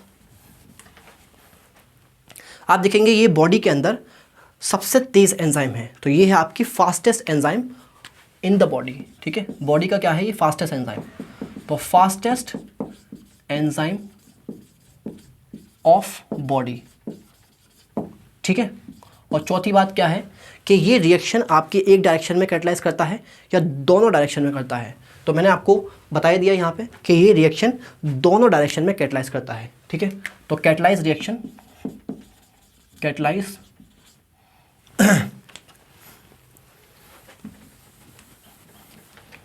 Catalyse reaction in both direction, दोनों डायरेक्शन में, ठीक है। तो सिंपल है, कार्बोनिक एनहाइड्रेस फास्टेस्ट एंजाइम है, दोनों डायरेक्शन में कैटलाइज करता है रिएक्शन को, और ये आरबीसी में प्रेजेंट होता है और प्लाज्मा में भी होता है। आरबीसी में इसका वेरी हाई कंसंट्रेशन होता है और आपकी प्लाज्मा में इसकी कंसंट्रेशन बहुत लो होती है, वेरी माइन्यूट कंसंट्रेशन होती है इसकी प्लाज्मा के अंदर, ठीक है। चलिए तो यहाँ तक आपके समझ में आ गया होगा। चलिए तो अब बात कर लेते हैं आपकी किसकी, एल्वुलाई साइट की बात कर लेते हैं, ठीक है। तो at alveoli site, at alveoli site, alveoli site पे क्या होगा, और आप जानते हैं एल्वुलाई साइट पे क्या होगा, आपके यहाँ पे ऑक्सी हीमोग्लोबिन बनेगा, ऑक्सी हीमोग्लोबिन का फॉर्मेशन होगा, मतलब ऑक्सीजन आपके एसोसिएट करेगी किससे, हीमोग्लोबिन से, ठीक है। तो यहाँ लिखेंगे आप ऑक्सी हीमोग्लोबिन का फॉर्मेशन और कार्बा अमीनो हीमोग्लोबिन का डिसोसिएशन होगा, डिसोसिएशन, ठीक है। चलिए तो देखते हैं, और ये मैंने बनाई आपके क्या, एल्वुलाई, ठीक है। और आप बताइए ये कौन सी कैपिलरी होगी, ये होगी आपके कौन सी कैपिलरी,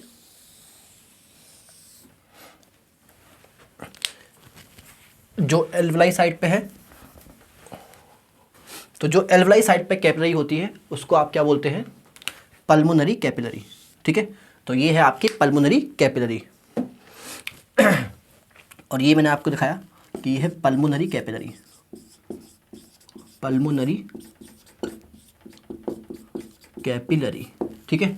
और ये है आपके क्या, आरबीसी, ठीक है।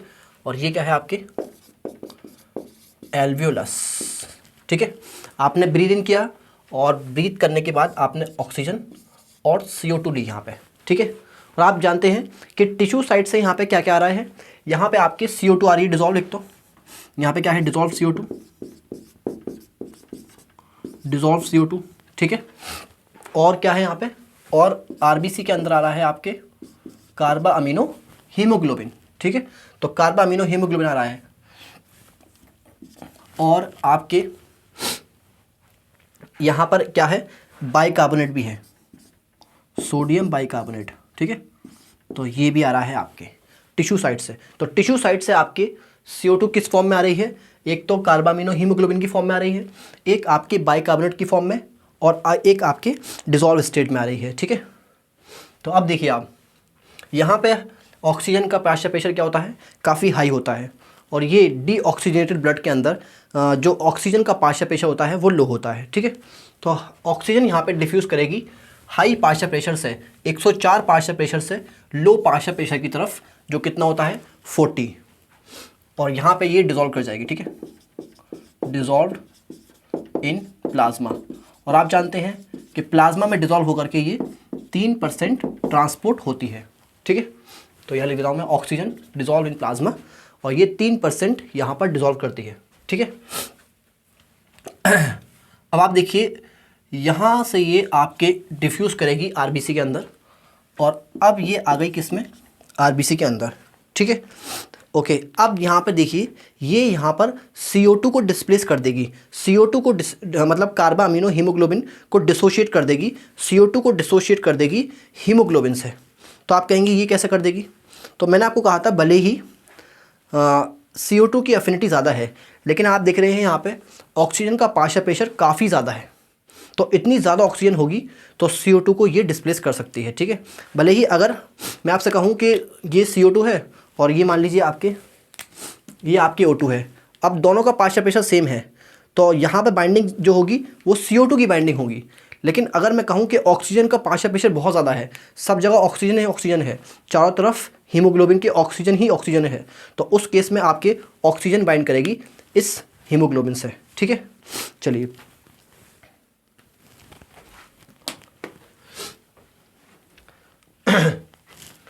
तो अब ये देखिए, तो कार्बा अमीनो हीमोग्लोबिन और इसके सामने क्या है, ये ऑक्सीजन, और ऑक्सीजन आपके इसको डिसोशिएट कर देगी, और यहाँ क्या बन जाएगा आपके कार्बोक्सी हीमोग्लोबिन। ठीक है, ये बन जाएगा आपके सॉरी ऑक्सी हीमोग्लोबिन। ठीक है, तो ये क्या बन जाएगा आपके ऑक्सी हीमोग्लोबिन, और CO2 यहाँ पर निकल जाएगी। ठीक है, तो CO2 आपके डिसोशिएट हो जाएगी हीमोग्लोबिन से, और कार्बा अमीनो हीमोग्लोबिन टूट जाएगा, और क्या बन जाएगा ऑक्सी हीमोग्लोबिन। ठीक है, अब देखिए दूसरा यहाँ पर आपके क्या आ रहा था, यहाँ पे आ रहा था आपके हीमोग्लोबिनिक एसिड। ठीक है, HHB हीमोग्लोबिनिक एसिड, और हीमोग्लोबिनिक एसिड अब फिर से देखिए, क्योंकि ऑक्सीजन का पार्शियल प्रेशर बहुत हाई है, तो आप देखेंगे यहाँ पर हीमोग्लोबिन में से ये H+ को डिस्प्लेस कर देगा, यानी कि हीमोग्लोबिनिक एसिड का डिसोसिएशन कर देगा, और क्या बन जाएगा यहाँ पे ऑक्सी हीमोग्लोबिन। ठीक है, और H+ आपके रिलीज हो जाएंगे। ठीक है, H+ वापस से रिलीज हो जाएंगे, और फिर देखिए आप दोबारा से, तो यहाँ पर आपके क्या बन गए, H+ बन गए। और अब देखिए यहाँ पे जो रिएक्शन चलेगी वो उल्टी चलेगी, ये आपके जो बाइकार्बोनेट है, बाइकार्बोनेट टूटेगा किसके अंदर, सोडियम और बाइकार्बोनेट आयन में। ठीक है, तो सोडियम बाइकार्बोनेट टूट गया किस में, सोडियम और बाइकार्बोनेट आयन में, और अब ये बाइकार्बोनेट आयन वापस से किस में आएंगे, ये आएंगे वापस से किसके अंदर, आरबीसी के अंदर, और यहाँ से H+ आएगा, तो H+ प्लस बाइकार्बोनेट आयन, ये दोनों मिलकर के क्या बनाएंगे आपके, ये दोनों मिलकर के बनाएंगे आपके, ये दोनों मिलकर के बनाएंगे आपके क्या, H2CO3। और मैंने आपको बताया था कि कार्बोनिक एनहाइड्रेस दोनों डायरेक्शन में रिएक्शन को कैटलाइज कर सकता है, तो ये आपके कार्बोनिक एसिड को तोड़ भी सकता है H+ और बाइकार्बोनेट आयन में, और H+ और बाइकार्बोनेट आयन को जोड़ करके कार्बोनिक एसिड भी बना सकता है। ठीक है, और ये कार्बोनिक एसिड अब फिर से टूट जाएगा आपके किसके अंदर, H2O प्लस CO2 के अंदर। ठीक है, और एंजाइम वही सेम होगा, और मैंने आपको पहले ही बताया था कि रिएक्शन ये दोनों डायरेक्शन में ही कैटलाइज करता है।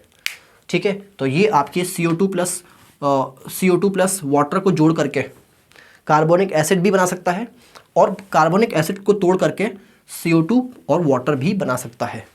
ठीक है, और आप देखिए यहाँ पर, तो यहाँ पर आपकी CO2 बनती जा रही है, तो CO2 का पार्शियल प्रेशर बढ़ जाएगा, तो CO2 का पार्शियल प्रेशर हाई हो गया यहाँ पे, तो CO2 आप देखेंगे, और यहाँ पे CO2 का पार्शियल प्रेशर लो है, कितना होता है 40, तो CO2 यहाँ से आपके कहाँ डिफ्यूज़ कर जाएगी, एल्वुलाई के अंदर डिफ्यूज़ कर जाएगी और आप इसको एक्सेल आउट कर देंगे, ठीक है। और यहाँ पे एक चीज़ देख लीजिए, जब ये बाइकार्बोनेट आयन अंदर आएंगे तो यहाँ पर आप देखेंगे कि Cl आयन वापस से बाहर चले जाएंगे, ठीक है। और इसको आप क्या बोलते हैं, रिवर्स क्लोराइड शिफ्ट। तो रिवर्स क्लोराइड शिफ्ट कहाँ होता है, ये होता है आपके एल्वुलाई साइड पे, इम्पॉर्टेंट नहीं है। और यहाँ बन जाएगा वापस से क्या,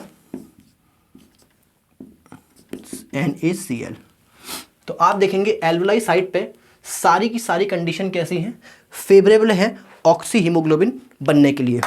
तो यहाँ पे देखिए ऑक्सीजन का पार्शियल प्रेशर हाई है और यही प्राइमरी फैक्टर भी होता है ऑक्सी हीमोग्लोबिन के बनने में। आप देखेंगे यही प्राइमरी फैक्टर भी होता है पार्शियल प्रेशर ऑफ ऑक्सीजन। तो ऑक्सीजन का पार्शियल प्रेशर हाई है, CO2 का पार्शियल प्रेशर लो है, टेम्परेचर भी यहाँ पे लो होता है और आप देख रहे हैं कि यहाँ पे H+ की कंसंट्रेशन भी घटती जा रही है। तो देखेंगे आप pH भी हाई होता जा रहा है और ये भी किसको फेवर करता है, ये भी ऑक्सी हीमोग्लोबिन के फॉर्मेशन को फेवर करता है। बस ये बता दीजिए मुझे कि कितने % ऑक्सीजन ऑक्सी हीमोग्लोबिन की फॉर्म में ट्रांसपोर्ट होती है थ्रू RBC। तो ये कितनी होती है, 97%, ठीक है। तो ये देखिए थोड़े से MCQs कर लेते हैं इसके ऊपर। तो मैंने 4 क्वेश्चन लिखे हैं यहाँ पे। तो आप बताइए पहला question, binding of oxygen with haemoglobin is primarily related to. तो मैंने आपको पहले ही पढ़ाया था कि मेन फैक्टर, प्राइमरी फैक्टर क्या है जो ऑक्सीजन की बाइंडिंग हीमोग्लोबिन के साथ अफेक्ट करता है। मैंने आपको ये पढ़ाया था ऑक्सीजन डिसोसिएशन कर्व में, ठीक है। तो आप देखेंगे कि पार्शियल प्रेशर ऑफ ऑक्सीजन ये प्राइमरी फैक्टर है जो आपके ऑक्सीजन की बाइंडिंग को हीमोग्लोबिन के साथ अफेक्ट करता है, ठीक है। अब दूसरा क्वेश्चन देखिए, करेक्ट मैच बताना है इसके अंदर। तो आप बताइए CO2 कार्बा अमीनो हीमोग्लोबिन की फॉर्म में CO2 कितना ट्रांसपोर्ट करता है, 7% करता है, नहीं 7% नहीं करता है, ये करता है आपके कितना 20 to 25%, ठीक है, 20 to 25%, ओके। तो कार्बा अमीनो हीमोग्लोबिन की फॉर्म में CO2 20 to 25% करता है RBC के थ्रू, ठीक है। कार्बोक्सी हीमोग्लोबिन की फॉर्म में ऑक्सीजन कितना % करता है, 97, बिल्कुल ठीक है। डिजॉल्व स्टेट में 3% करता है CO2, नहीं, कितना करता है, 7% करता है, ठीक है। और बाइकार्बोनेट की फॉर्म में 20 to 25 करता है, नहीं, ये करता है आपके maximum 70%। Which factor causes right shift in oxygen dissociation curve. तो राइट शिफ्ट का मतलब क्या है, मैंने आपको पहले ही बताया था। राइट शिफ्ट का मतलब है डिसोसिएशन, ठीक है, RD डिसोसिएशन। और डिसोसिएशन कब होता है ऑक्सीजन का हीमोग्लोबिन से, जब आपके ऑक्सीजन का पार्शियल प्रेशर कम हो, CO2 का पार्शियल प्रेशर ज़्यादा हो और टेम्परेचर भी ज़्यादा हो और pH कैसा हो, एसिडिक हो, मतलब लो हो, और H+ की कंसंट्रेशन क्या हो, ज़्यादा हो, ठीक है। तो आप देखेंगे हाई पार्शियल प्रेशर होगा ऑक्सीजन का तो एसोसिएशन होगा, तो लेफ्ट शिफ्ट होगा, ये नहीं होगा। लो पार्शियल प्रेशर होगा CO2 का तो अभी एसोसिएशन होगा, तो लेफ्ट शिफ्ट होगा, ठीक है। और लो टेम्परेचर होगा तो तब भी एसोसिएशन होगा, लेफ्ट शिफ्ट होगा। और हाई H+ होगा एसिडिक कंडीशन में, डिसोसिएशन होगा, राइट शिफ्ट होगा, ठीक है। चलिए, carbonic anhydrates present in RBC only, WBC only, plasma only.